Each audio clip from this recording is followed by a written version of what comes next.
हिंदी साहित्य चैनल पर आप सभी का स्वागत है।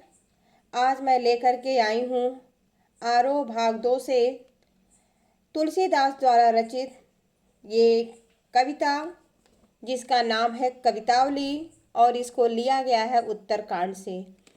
मैं समय को बर्बाद न करते हुए मैं तत्काल आती हूँ अपने टॉपिक पे। कहते हैं कि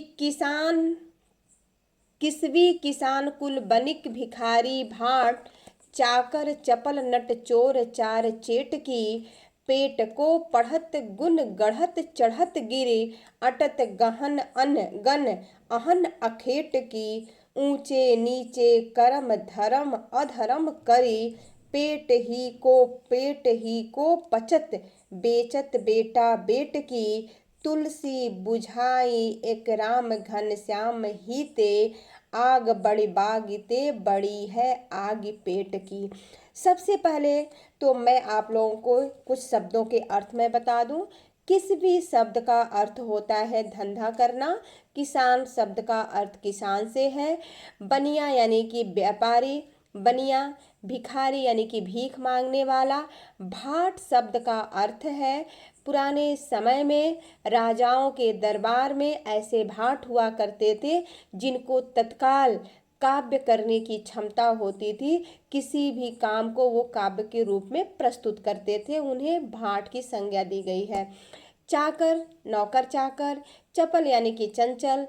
नट जो होते हैं चंचल होते हैं, जो कुछ आंखें टक करके दिखाते हैं, कुछ कलाएं करके दिखाते हैं। चोर, चार। चेटकी, चेटकी शब्द का अर्थ होता है बाजीगर। ठीक है ना।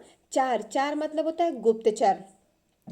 कहते हैं कि उस समय समाज का वर्णन करते हुए कहते हैं तुलसीदास कि धंधा करने वाला किसान, बनिया, भिखारी, भाट, नौकर चाकर, चपल नट जो चंचल नट होता है जिसे कहीं भी खाने को मिल जाता है, चोर, चार यानी कि जो गुप्तचर है, चेटकी जो बाजीगर है, सब के सब पेट को बढ़त अपने पेट के लिए पढ़ते हैं, गुण गढ़त गुण सीखते हैं अर्थात कलाएं सीखते हैं।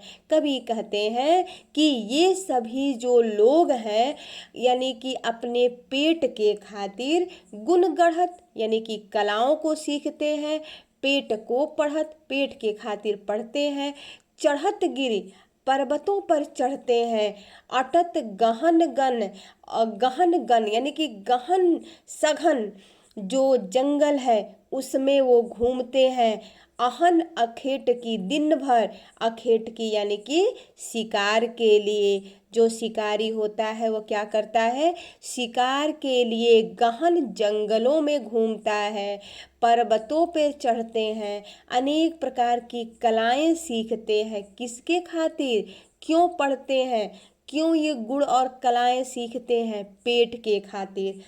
फिर नीचे कहते हैं तुलसीदास जी, ऊंचे नीचे कर्म धर्म अधर्म करी, और पेट के खातिर ही लोग ऊंचे नीचे कर्म करते हैं, अधर्म का काम करते हैं, और पेट ही को पचत बेचत बेटा बेट की।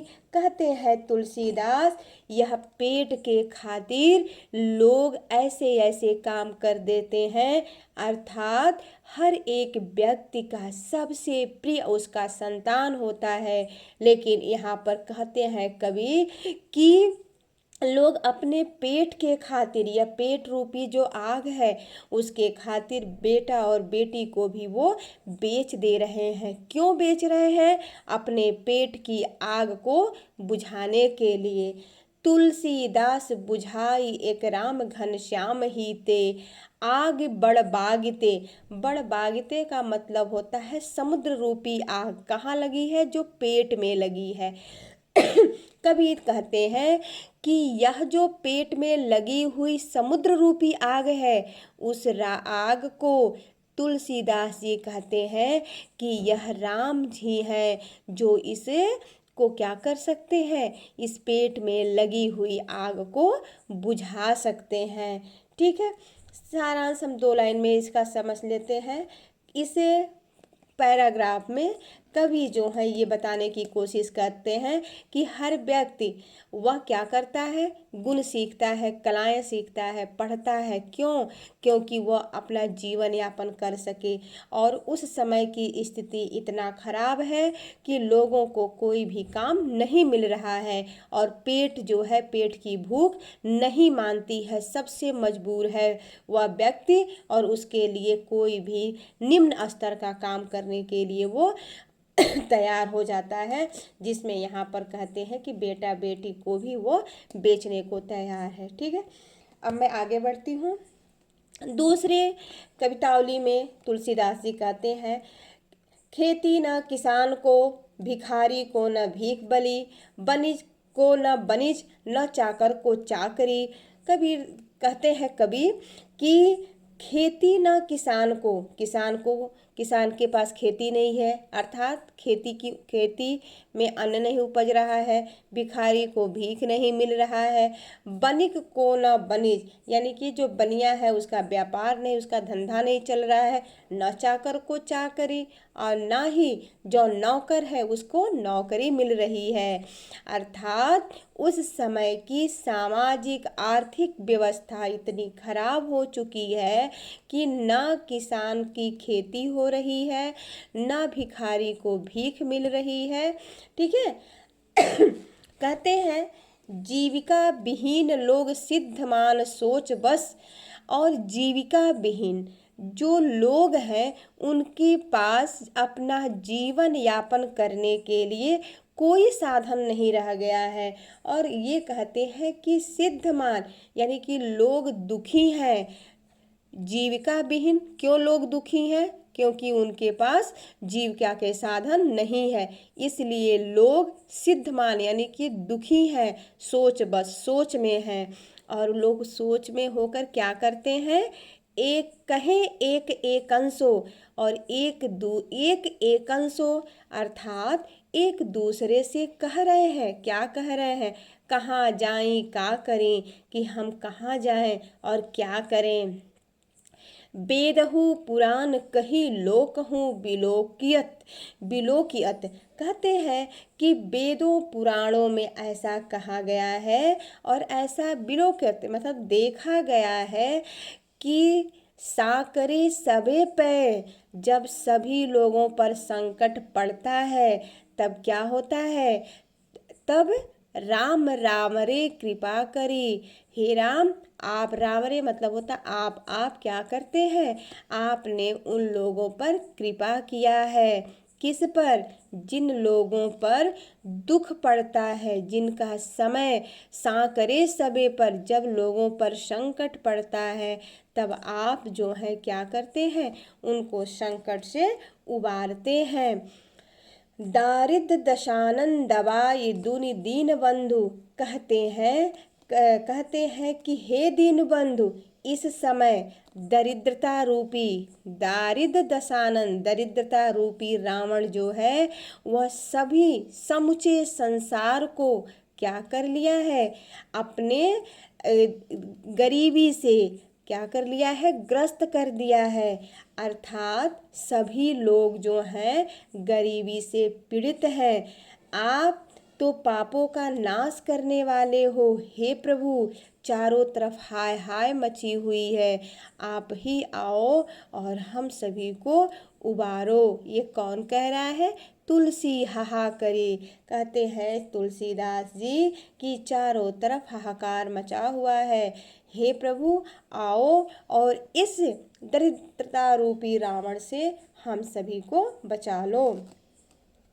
फिर आगे बढ़ते हैं, कहते हैं कि दूत कहो और दूत कहो, दूत कहो और दूत कहो, राजपूत कहो जुलाहा कहो कोई, काहू की बेटी से बेटा न ब्याहब, काहू की जाति बिगाड़ न सोई।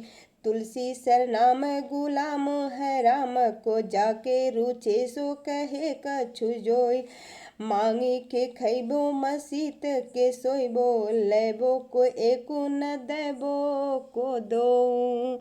बहुत अच्छी बात कह रहे हैं। कहते हैं कि दूत, दूत का मतलब होता है त्यागा हुआ, अवधूत यानी कि सन्यासी हैं। हमको कोई दूत कहे कि हम समाज से त्यागे गए हैं, या फिर कोई हमको अवधूत कहे कि सन्यासी है, राजपूत कहे, जुलाहा कहे, कहते हैं कि हमको कोई भी इसका फर्क नहीं पड़ता है। कहते हैं कि काहू को बेटी न बेटा, कहते हैं कि मुझे किसी के बेटी से अपने बेटा का विवाह नहीं करना है, और ना ही मैं किसी की जात बिगाड़ रहा हूँ। क्यों नहीं? क्योंकि मैं तो क्या हूँ? मैं धूत हूँ। कोई ऐसा कहे या कोई मुझे सन्यासी कहे, कुछ भी जिसको मन में जो है, जुलाहा कहे, राजपूत कहे, समाज का त्यागा हुआ धूत है कहे, या अवधूत कहे, कहते हैं तुलसीदास मेरे ऊपर किसी भी चीज़ का कोई फर्क नहीं पड़ता है। कहते हैं कि तुलसी सरनाम गुलामो है रामों को। तुलसी जो है वो क्या है? कहते हैं मैं राम का गुलाम हूँ, और पूर्णतः मैं राम को अपने आप को समर्पित कर दिया हूँ। और जाके रुचि सो कहे कछु ओ, जाके रुचि, मुझे जो अच्छा लग रहा है वही मैं कहूँगा। कहते हैं कि मैं किसी के आगे झुकने वाला नहीं हूँ। जो मैं देख रहा हूँ, जो मुझे अच्छा लग रहा है वही मैं कहूँगा, और वही मैं कह रहा हूँ। मांगे के खैबो मसीत को सोइबो, कहते हैं कि मांग के खाऊंगा। मस्जिद का मतलब होता है यहाँ मस्जिद, कि मस्जिद में भी सो सकता हूँ, तथा मुझे ना किसी से कुछ लैबो को एकू, ना मुझे किसी से कुछ लेना है, और दैवो को दोई, ना मुझे किसी से कोई कुछ देना है। संक्षेप में कवि जो हैं यह कहना चाहते हैं कि मैं जो हूँ पूरी तरह से भगवान का मैं गुलाम हूँ, राम का गुलाम हूँ। कोई मुझे कुछ भी कहे मेरे ऊपर फर्क नहीं पड़ता है। मैं सिर्फ और सिर्फ राम का हूँ, इसके लिए मुझे कोई कुछ भी कहे मेरे ऊपर कोई फर्क नहीं पड़ता है। थोड़ा सा मैं ज़्यादा स्पीड में चली हूँ, लेकिन मैं आशा करती हूँ कि आप लोगों को ये समझ में आएगा। और अगर जो कोई भी इसमें त्रुटियां रही हो या कुछ प्रॉब्लम हो तो आप कमेंट बॉक्स में कमेंट कर सकते हैं। तब तक के लिए फिर अगले वीडियो के लिए आप सभी का धन्यवाद।